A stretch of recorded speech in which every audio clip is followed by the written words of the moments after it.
حضرت فضیل بن عیاض رحمۃ اللہ علیہ کا ایک قول داتا گنج بخش علی جویری کشف المعجوشی میں نقل فرماتے ہیں کہ جو انسان جس قدر صاحب علم ہوتا ہے اسی قدر اس کی عبادت کا اجر اس پر بڑھ جاتا ہے۔ انما یخشی اللہ من عبادہ العلماء، کیونکہ اس کا اب جو سجدہ ہے، رکوع ہے، ایک ایک قدم جو اٹھا رہا ہے، وہ جس معرفت کے درجے سے اللہ کی بارگاہ میں جس عرفان کے مقام پہ فائز ہے، وہ 15 سال کی عمر میں نہیں تھا، 10 سال کی عمر میں نہیں تھا۔ تو اب اس کی عبادت،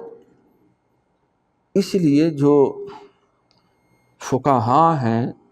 ان کا درجہ جو ہے وہ زاہدین سے، عام علماء سے بڑھ کے، کیونکہ وہ جس قدر دین کو سمجھتے ہیں،